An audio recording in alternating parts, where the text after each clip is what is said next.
Hello, you're watching News 9 Live. Our top news at this hour: BJP's Telangana State President and Union Minister G. Kishan Reddy kicked off a political storm by saying that the BJP will replace Muslim reservations with benefits for backward classes community. The campaign to implement this change will intensify starting 3rd of November with the participation of union ministers and central leaders. Kishan Reddy criticized the Chief Minister KCR for failing to appoint any women as ministers and not implementing the BC sub-plan. He also accused the Congress of not providing BCs with their share of reservation and supporting the Majlis-e-Ittehad Muslimin by taking away BCs' reservations. He also added that the backward classes have been overlooked in the name of minority reservations, and the BJP aims to address this issue by scrapping minority reservations in their first cabinet meet if they come to power in Telangana.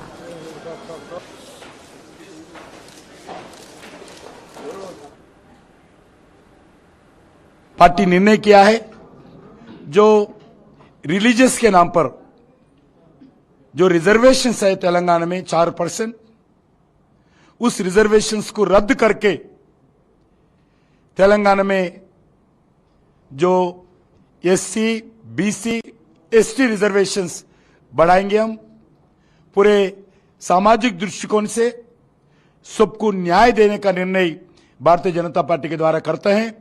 जो EBC reservation है उनसे अंतर्गत जो minorities मुस्लिम हो, Christian हो, अलग सामाजिक वर्ग हो, उनको भी ईबीसी रिजर्वेशंस अमल करके उनको भी न्याय करेंगे भारतीय जनता पार्टी सरकार आने के बाद। क्योंकि लोकल बॉडीज में जो ग्राम पंचायती लेके कारपोरेशन तक जितने भी बीसी रिजर्वेशंस का लोकल बॉडी चुनाव में रिजर्वेशंस है, उसको जो रिलीजियस रिजर्वेशन के नाम पर जो बीसी में शामिल किया गया, मुस्लिम रिजर्वेशन को बीसी में लाए गए, उसके कारण सभी जगह रियल जो बीसी है उनको अन्याय हो रहे।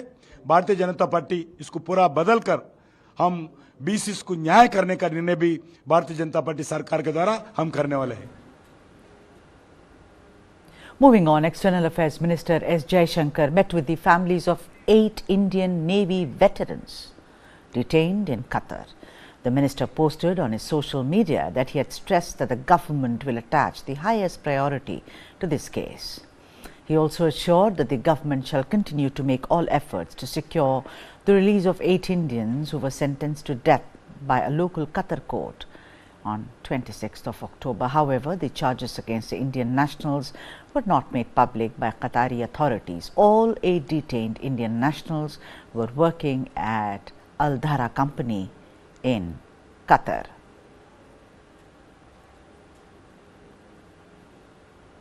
On your screens, a Qatari court had issued death penalty for 8 Indian individuals. All the information on your screen right now. Local media reported their arrest on espionage charges in August of 2022.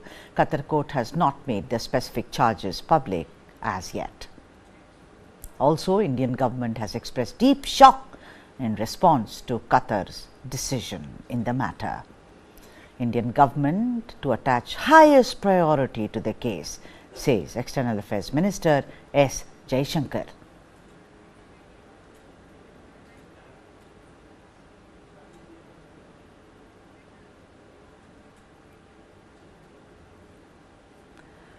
That's his tweet on social media platform X, earlier called Twitter. That's External Affairs Minister S Jaishankar. Met this morning with the families of the 8 Indians detained in Qatar, stressed the government attaches the highest importance to the case, fully share the concerns and pain of the families, underlined that government will continue to make all efforts to secure the release, will coordinate closely with the families in that regard. That is the tweet or on the platform X by Dr. S Jaishankar, who met with the families of 8 Indians who have been detained in Qatar.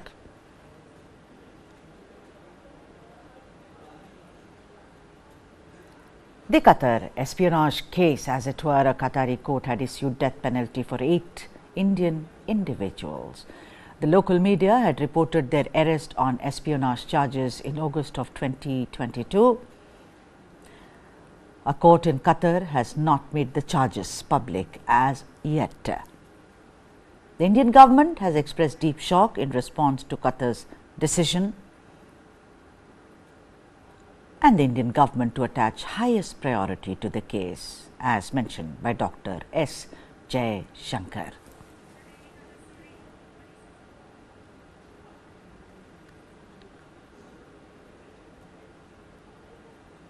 In some other news, the Supreme Court has denied bail to former Delhi Deputy Chief Minister Manish Sisodia in the Delhi excise policy scam case. The top court rejected two separate bail pleas of Delhi's former Deputy Chief Minister Sisodia. The Supreme Court had reserved its verdict on Sisodia's bail plea earlier this month. The 51-year-old has sought bail in two separate cases against him, one filed by the Central Bureau of Investigation or CBI and the other by the Enforcement Directorate or ED.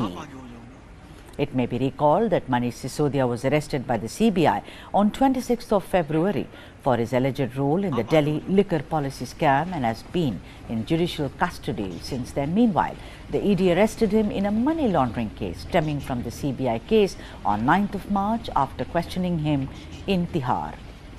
The judgment was authored by Justice Khanna, who, while reserving the case for a verdict on 17th of October, had asked the ED how an offence under the Prevention of Money Laundering Act or PMLA would be made out in the absence of a bribery charge against Manish Sisodia.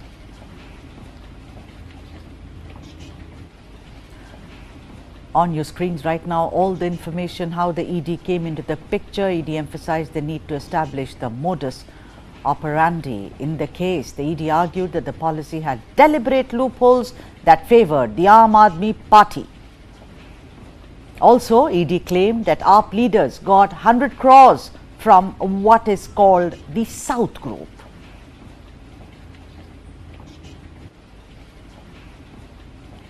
The SC directed that the trial should be completed within 6 to 8 months. If trial proceeds slowly, Manish Sisodia can apply for bail yet again in 3 months' time. Certain aspects are doubtful regarding the transfer of 338 crore rupees. The reason for SC having rejected bail pleas of Deputy CM Manish Sisodia.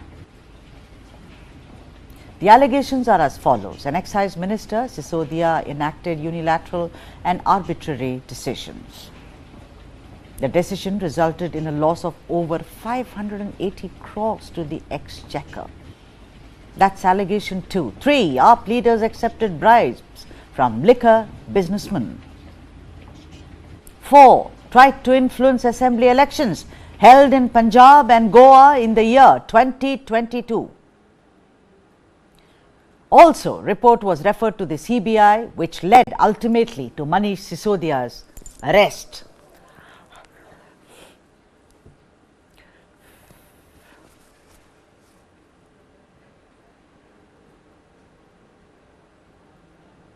Moving on, the death toll in the unfortunate Kalamassery prayer meet explosion has now risen to 350 people were injured in the accident. A 12-year-old girl from Malayattur who was undergoing treatment has also succumbed to injuries. At least 2,000 people were in attendance for a 3-day convention. After the blast, the injured were rushed to nearby hospitals, including Kalamassery Medical College. The Kerala police has sounded a high alert across all 14 districts following the explosion. The blast was caused by IED and low-intensity explosives. The DGP and NIA, NSG, ATS teams and operatives inspected the blast site minutely. Chief Minister of Kerala, Pinarayi Vijayan, is holding an all-party meeting in the state capital to review the situation.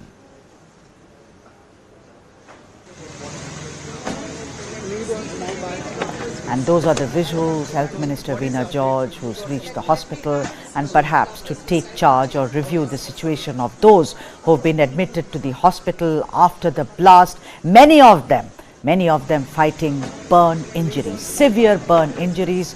And we are also hearing that some are on ventilator support, even as Veena George, the minister, has entered the hospital to take review of the situation. Also on your screens right now, V.D. Satheesan has also reached the hospital to take note of those who have been injured in the blast in Kalamassery. After Veena George, V.D. Satheesan also at the hospital site in Kochi to perhaps visit those who have injured, their relatives, and those who have been grievously injured in the blast.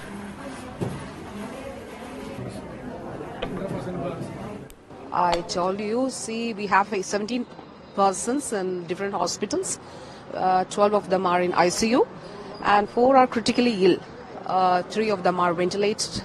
So we are giving every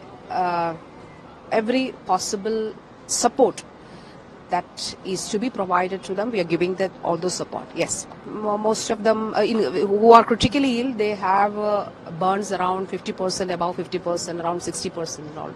So I said 4 are critically ill, and the rest they are almost stable. That's all the police will answer. So the police is content. Health condition is concerned. See, they all have burns. No other injuries are found. They have burns. Let the police conduct the inquiry. They will answer all the questions. Yes. There was some hate campaign after the incident through the social media, and some irresponsible statements was made by some of the leaders, including a central minister. So we deplored such attempts, and Kerala will be united to address this situation. We supported the government to take action against the culprits, and this will not use against the Kerala state. This is an isolated incident, and we demanded to strengthen the intelligence machinery in Kerala, and we demanded a strict vigilance on the social media. That was our demand. That demands were accepted, and we want the government to regularly address the hate campaign which is happening in social media also. Kerala should not be communally divided. There may be difference between government and opposition, ruling party and opposition party. That doesn't matter. That is on political ground. Communal division, communal divide and exploit that situation. No major political party of Kerala will agree with that. But certain corners, communal parties, they tried to do that. So this kind of propaganda should not be there. Utilizing this kind of incidents may happen, but it's a criminal activity. It has to be handled strong-handedly, and enough intelligence guard should be there. That's what we made today. More vigilance in the context of this incident. This is not a usual incident. Unusual in Kerala, such incident.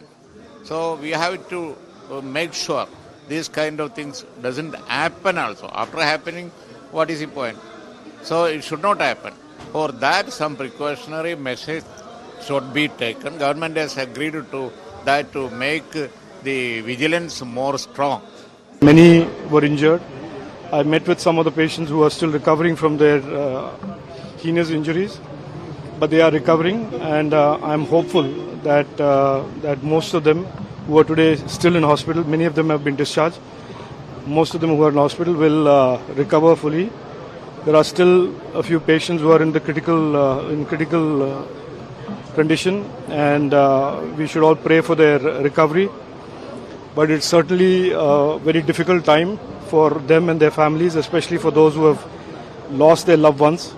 And today I came to convey my solidarity with the families, and especially to the medical staff who have done such a good job in protecting and treating them in the hospital. Today is day 24 since the Israel-Hamas conflict.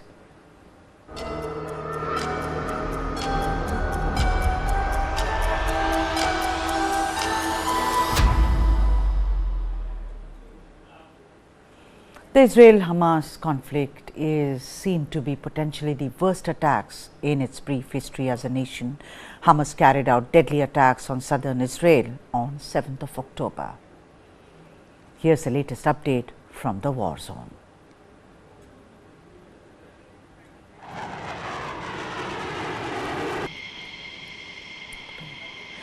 The IDF maintained and expanded ground operations in Gaza during the night, according to IDF and IAF aircraft guided by ground forces struck a Hamas post and the 20-plus terrorist operatives in it. Israeli soldiers spotted armed terrorists and an anti-tank missile launching post near the Al-Azhar University and guided an IAF fighter jet to strike Hamas posts. Additionally, IDF forces eliminated multiple terrorists barricaded within civilian buildings and terrorist tunnels who attempted to attack the forces.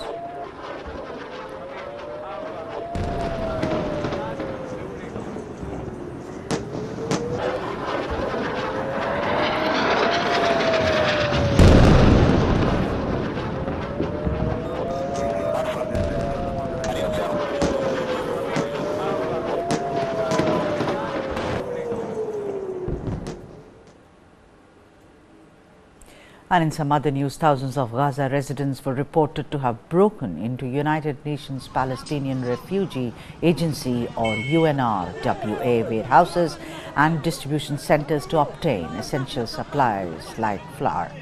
This situation has unfolded as aid supplies to Gaza have been severely restricted due to the recent conflict between Israel and Hamas, causing significant strain on UNRWA's ability to assist people in the region. Even before the conflict, the organization had expressed concerns about its mandate due to funding shortages.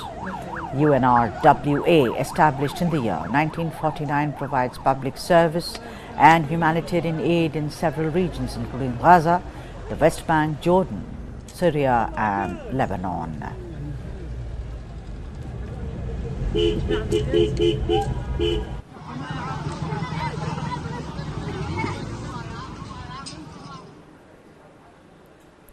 Facing sharp criticism from allies and opposition, Israeli Prime Minister Benjamin Netanyahu apologized for an earlier statement in which he blamed the security services for failing to prevent the deadly Hamas attack on 7th of October. Netanyahu apologized and said that he was wrong in a post on X shortly after deleting his original statement. Earlier, the Premier had posted on the same social media platform that he had never received any warnings of Hamas's war intentions at any stage, stressing that all the security services, including the head of military intelligence and the head of the Shin Bet, were of the opinion that Hamas was deterred and wanted to come to a settlement. His comments evoked sharp criticism, following which they were deleted. Several security chiefs have also accepted responsibility for the massive failure, but Benjamin Netanyahu has desisted from taking any blame for it whatsoever. National Security Minister Itamar Ben-Gvir stressed that the issue isn't merely about specific warnings, but revolves around a flawed overall strategy. He pointed to the policy of containment, the illusion of deterrence, and the high cost of seeking temporary peace as the fundamental issue at the core of the problem.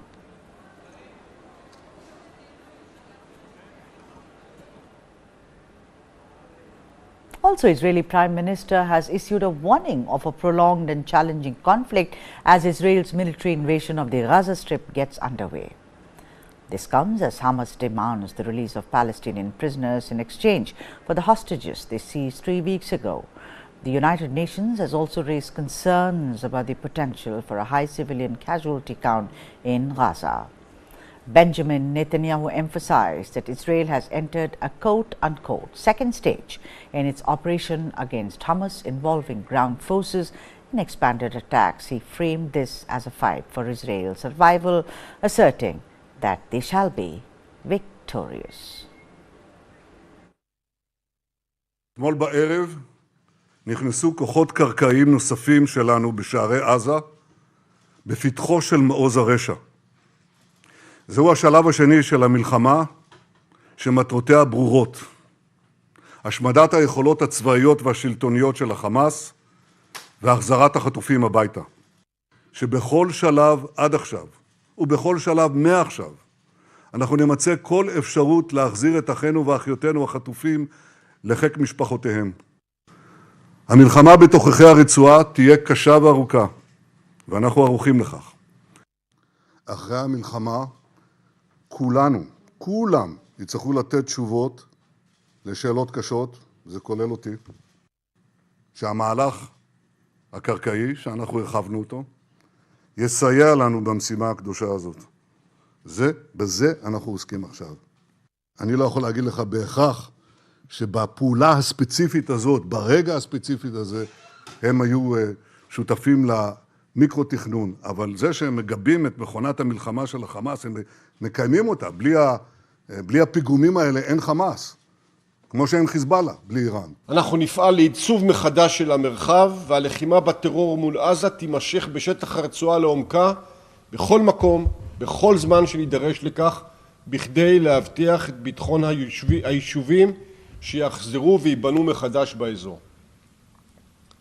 התמרון הוא רק שלב אחד במהלך ארוך טווח, שכולל היבטים ביטחוניים, מדיניים וחברתיים שיארכו שנים. לא נבטח עוד באחרים, נדיבים ככל שיהיו. רק אנחנו נגן על עצמנו ועל כל יהודי. מאחורי הדמעות שלנו עומדת מדינה ועומד כוח חזק וצודק. היום אני מבקש להגיד לכם, סכנת ההשמדה לא תהיה מנת חלקנו, אלא גורלם של מבקשי רעתנו. Coming up next, a closer look at the concerns raised by a group lobbying for the families of Israeli hostages held by Hamas.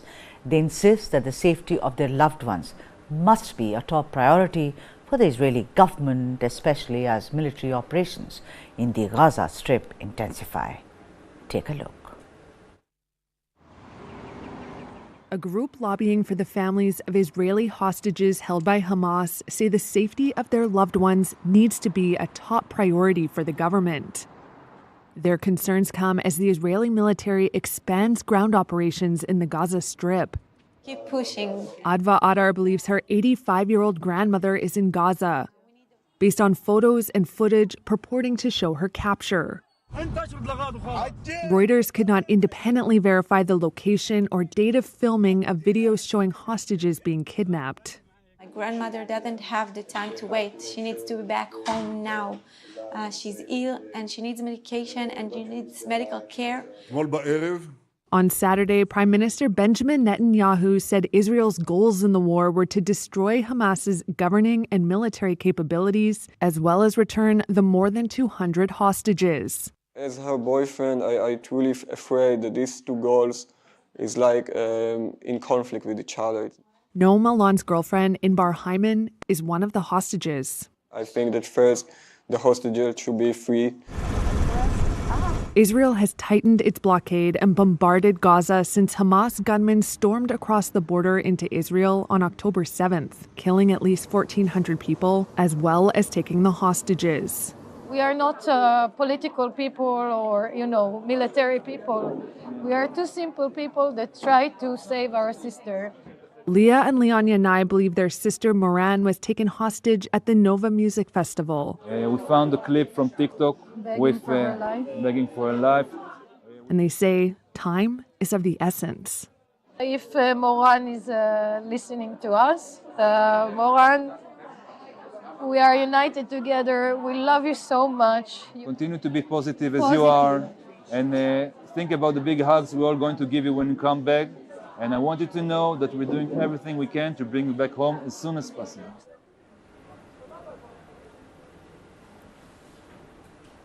Moving on to some other important geopolitical developments.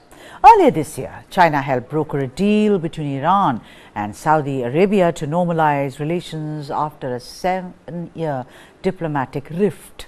As a key economic partner of many Middle East countries and buyer of both Saudi and Iranian oil, it seemed Beijing had the economic leverage and goodwill to play a mediator in future conflicts.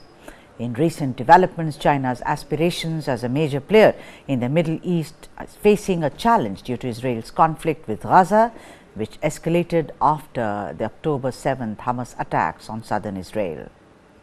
This situation has created a complex dynamic for Beijing as it maintains interests on both sides of the conflict. While China has traditionally supported a two-state solution and even provided support to the Palestinian Liberation Organization in the past, it is also Israel's second largest trading partner today.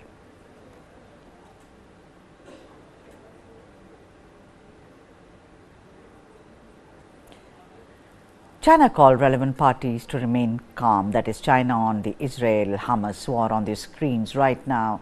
China says only long-term solution can bring independence to Palestine. That's China on the Israel-Hamas war. Also added that it wanted to see other countries' response first and then act. Critics call China too bland or too late, and that is in quotes. That is China's response on Israel-Hamas war.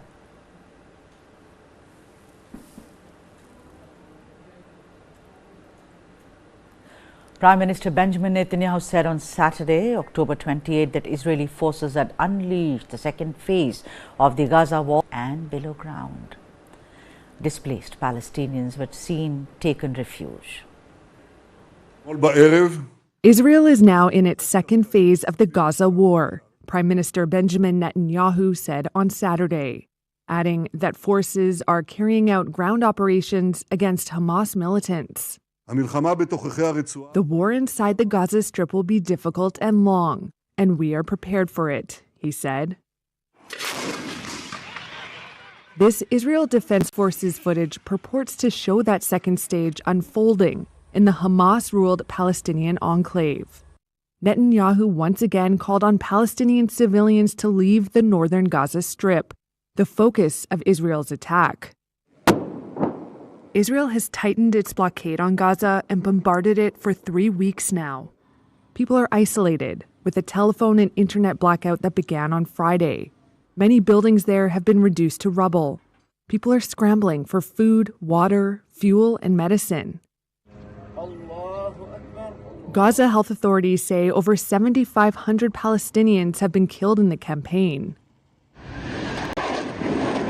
On October 7th, an assault by Hamas killed 1,400 Israelis in the deadliest day of the nation's 75-year history.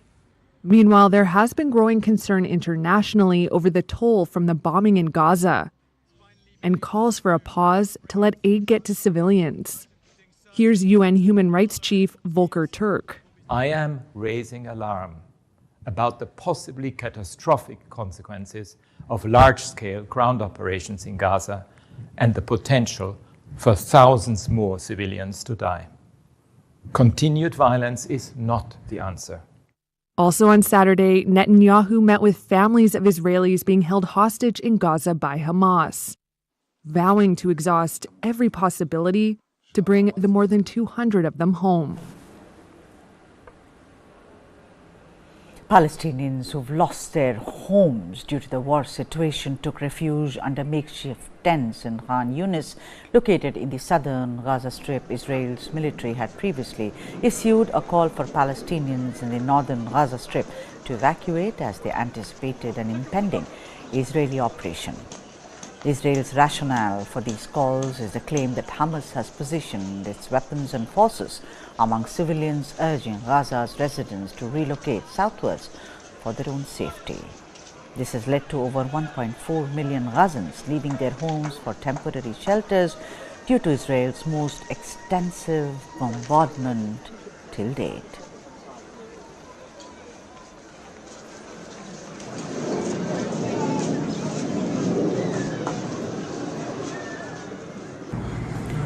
Palestinian men bid farewell to a man killed by Israeli forces during a raid into a West Bank town.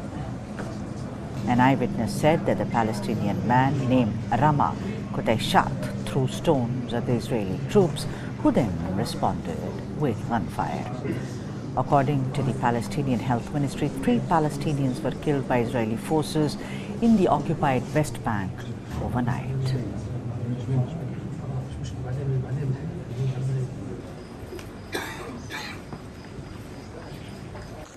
Sunday morning saw Gaza skies filled with thick black and white smoke accompanied by loud explosions. Israeli forces initiated ground operations against Hamas in Gaza, marking what Israeli Prime Minister Benjamin Netanyahu described as the second phase of a 3-week-old conflict aimed at defeating the Palestinian militant group. As a result of this offensive, Gaza's residents faced an early complete blackout of communication and also the internet, which hampered rescue operations. Nevertheless, there are reports that phone and internet services are gradually being restored in Gaza.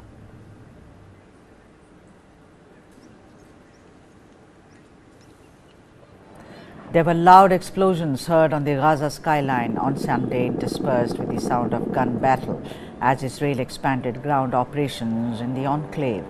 The Israeli military said on Sunday its fighter jets have struck hundreds more Hamas targets in what Prime Minister Netanyahu has called the second phase of a 3-week-old war. Medical authorities in the Gaza Strip, which has a population of 2.3 million people, said on Sunday 8,005 Palestinians, including 3,324 minors, had been killed in Israel's campaign to obliterate the Iran-backed Hamas militants.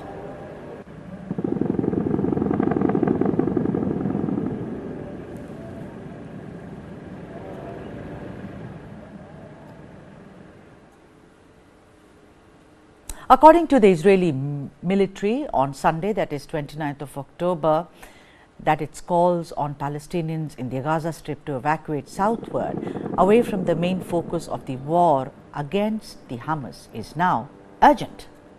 Daniel Hagari, IDF spokesperson, asked the Gazans of northern Gaza Strip and Gaza City to move south temporarily. He reminded them that this move is necessary for their own safety. He also emphasized that it's a quote-unquote urgent call. Hagari also confirmed the number of hostages held by Hamas had risen to 239.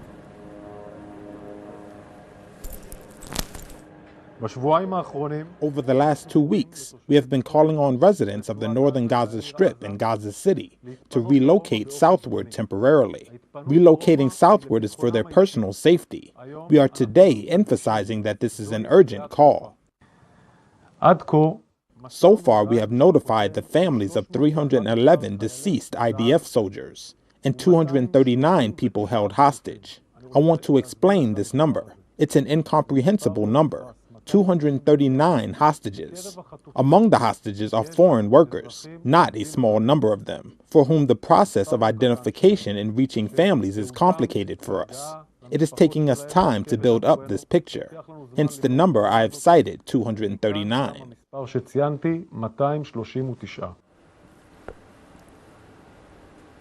The Israeli military recently launched ground operations in the Gaza Strip, adding yet another layer of complexity to the ongoing conflict in the region. Here's what we know so far. On Sunday, 29th of October, the Israeli military released footage of ground operations in the region, showcasing armored bulldozers in action. According to the Israeli military, they carried out a significant operation near the Erez crossing, resulting in the elimination of a number of Hamas militants who were exiting a tunnel. Additionally, Israeli forces claim to have taken out 2 staging grounds used by Hamas in the area. The situation escalated further on Monday, 30th of October, as Palestinians in northern Gaza reported intense air and artillery strikes. Israeli troops, backed by tanks, pressed deeper into the enclave as part of the ground assault.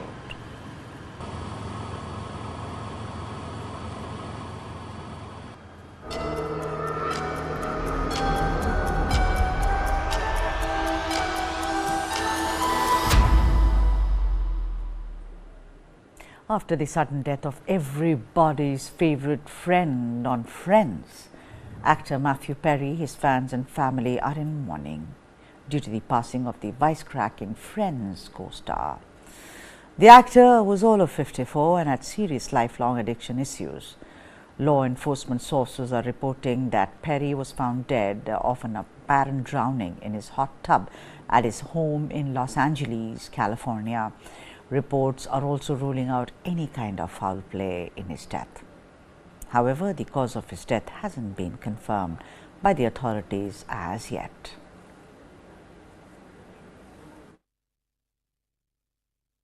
I know he didn't want to be remembered as the show from Friends, but it's impossible. How could you not? He was Friends. It just feels, it's just unreal to know that he's already gone. He's such a young age.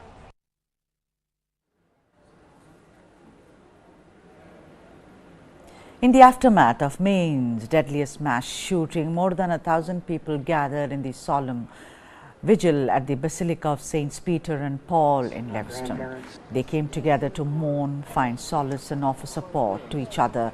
Just days before, 18 lives were tragically lost in a shooting incident. Son was killed. During the vigil, the names of the victims were read aloud, prompting tears and heartache amongst those in attendance. In a poignant moment, attendees used American Sign Language to express, "I love you," in honor of the 4 members of Maine's deaf community who lost their lives. The vigil occurred 2 days after the suspected gunman, Robert Card, was found deceased in a trailer at a recycling center in Lisbon Falls. His death appeared to be a result of a self-inflicted gunshot wound, although the timing remained unclear. Card was also the suspected perpetrator of the shooting that left 13 people injured during a tragic night in Lewiston. We had the shelter-in-place order. We felt like a little stuck. What do we go do? We don't know anybody. Acapulco faces growing desperation in the aftermath of hurricane devastation. There were intense moments as people argued with the police at a gas station when officers attempted to clear the area due to alleged looting. Meanwhile, children, along with others, stood in the line under the scorching sun next to an underground water tank to access water for drinking, bathing and washing their belongings. Martha Avaluneva, a local woman, sobbed as she shared that she had lost everything in the storm. We lost everything in the Yet water. another resident, Cecilia Rojas, emphasized their urgent needs. We need water, food, everything. We have nothing.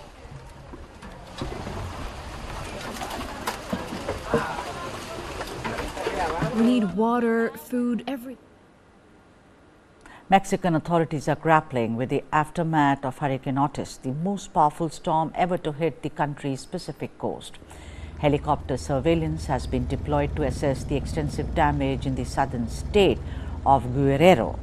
The storm, which struck unexpectedly, claimed the lives of at least 40 people and left thousands struggling for basic necessities like food and water.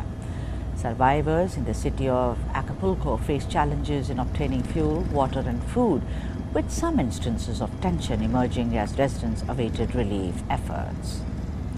The situation remains critical as communities work to recover from the devastating impact of the storm.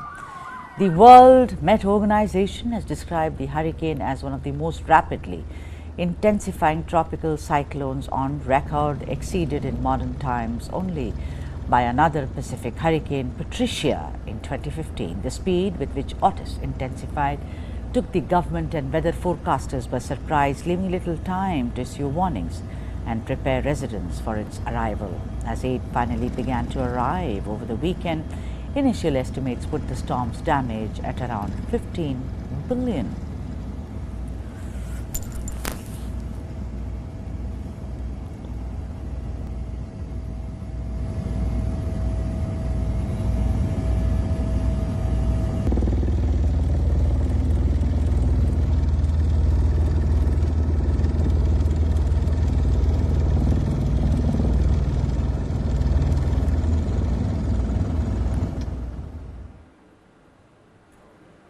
Nepal is one of the countries around the globe that's deeply impacted by global warming and the situation in the future can be quite alarming.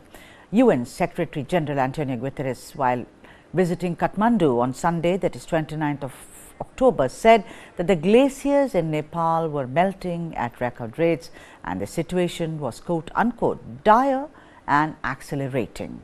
He also spoke to the media alongside Nepal's Prime Minister Pushpakamal Dahal on the first day of his 4-day trip to the Himalayan country. According to the assessment by the Kathmandu-based International Center for Integrated Mountain Development, or ICI-MOD, an intergovernmental scientific authority on the region, glaciers in Asia's Hindu Kush Himalaya could lose up to 75% of their volume by the century's end due to global warming, causing both dangerous flooding and also water shortages for the 220 million people who live in the mountainous region. On this trip, I will visit the Himalayas to see for myself the terrible impact of the climate crisis on the glaciers. The situation is dire and it is accelerating.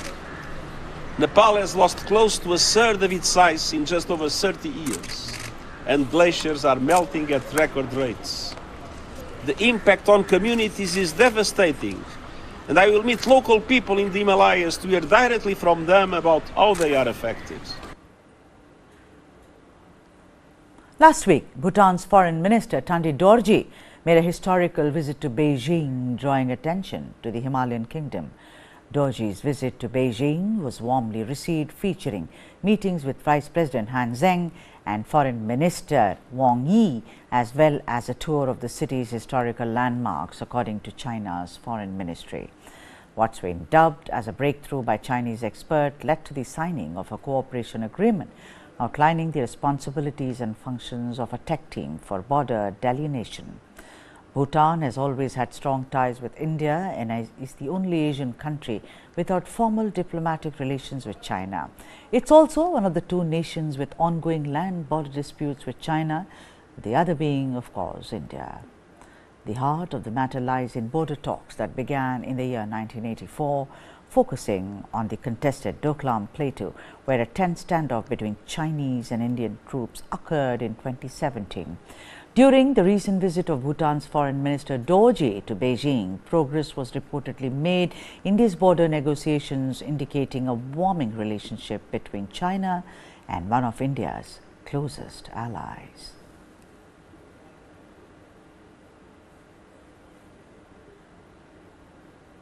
Using large drones and millions of seeds, UAE's energy company Abu Dhabi National Oil Company is hoping to accelerate its forestation program in Abu Dhabi. UAE claims to work on reaching its 2030 target of planting 10 million mangrove seedlings. Using large drones and millions of seeds, an Abu Dhabi energy company is hoping to speed up its forestation program. As part of its ambitious fight against climate change, the UAE plans to plant 10 million mangrove seedlings by 2030. The Abu Dhabi National Oil Company, or ADNOC, is working alongside UAE-based environmental tech company Distant Imagery. Using drone planting technology adopted by the Abu Dhabi Environment Agency, they began planting 2.5 million mangrove seedlings. Ibrahim Al-Zubi is the Group Chief Sustainability Officer at ADNOC. With the drones, we managed to survey areas that we couldn't reach. We managed to survey areas that we knew we could put mangroves there and we did not know before. We reduced the human error. We lowered cost, but most importantly as well, we found out that the success rates using drones is almost the same as success rates using conventional, traditional planting, which will take more time and effort and funds as well.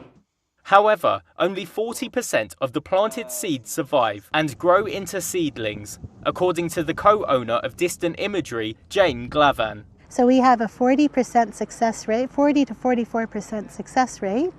And really what happens so that ADNOC can successfully have 2.5 million seedlings growing is that we replenish the following year. So we take that data from the first year and then we go back to the field and we replenish in the areas that were most successful. And from that we go out and monitor 2 more times. According to the UN Environment Programme, global mangrove forests in 2020 had declined by 3.4% since 1966, but stabilised in recent years. In the Gulf country, the number of mangroves has reached 60 million over 70 square miles. The UN also said the success rate of artificial mangrove restoration projects can be quite low. Older mangroves store more carbon than newer ones, but the climate ministry in the Gulf country said the mangroves capture 43,000 tonnes of carbon dioxide annually. So we really plant in following the focus, trying to replicate nature as close as possible. And by replicating nature as close as possible, you have these natural forest stands after the years that they grow. That's all we have in this bulletin. Thanks so much for watching.